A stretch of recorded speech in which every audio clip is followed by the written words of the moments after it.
घर आए मेहमान। राघव अपनी पत्नी राधा और अपनी माँ के साथ रहता था। गर्मियों की छुट्टी में राघव की बुआ फूफा अपने लड़के चिंटू के साथ उनके घर रहने आए। घर आते ही फूफा जी राघव से बोले कि यहाँ तो बहुत गर्मी है, घर में कोई एसी नहीं है क्या? राघव की माँ ने बोला, भाई साहब अभी कुछ दिन पहले ही राघव ने अपने कमरे में एसी लगवाया है।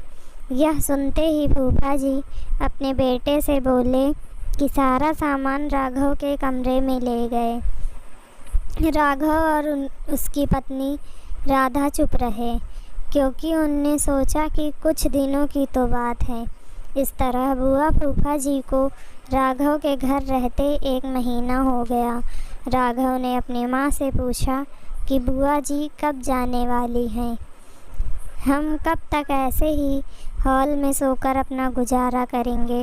राघव की माँ बोली, बेटा रिश्तेदारी का मामला है, हम कुछ भी तो कर नहीं सकते। राघव की पत्नी राधा बोली, वह सब तो ठीक है, लेकिन उनका छोटा लड़का यश सारा दिन घर में उधम करता रहता है। कल तो उसने हमारा नया सोफ़ा बुरी तरह फाड़ डाला।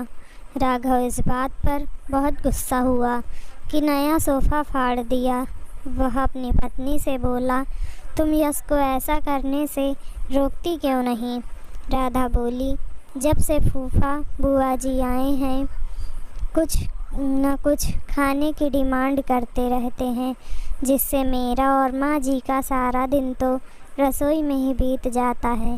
राघव ने कहा कि मैं अभी जाकर फूफा जी से पूछता हूँ कि वह आखिर कब जाएंगे। राघव ने बातों बातों में फूफा जी से कहा कि 1 महीना हो गया है, आपके जॉब की छुट्टियाँ तो ख़त्म हो गई होंगी ना? फूफा जी बोले, राघव मैंने जॉब तो कब का छोड़ दी, अब तो मैं बिजनेस करता हूँ और अब मैं इस शहर में भी कुछ बिजनेस खोलने की सोच रहा हूँ। पहले इस शहर को अच्छे से समझ लूँ, जिसमें 2-3 महीने तो लग ही जाएंगे। यह सुनकर राघव समझ गया कि फूफा जी अभी जाने वाले नहीं हैं। उसने यह बात अपनी पत्नी और माँ को बताई। राधा बोली, जब घी सीधी उंगली से नहीं निकलता तो उंगली टेढ़ी करनी पड़ती है। इसके साथ भी कुछ ऐसा ही करना होगा। आप यह काम अब मुझ पर छोड़ दीजिए। उसी रात बुआ और फूफा जी छत पर आए थे।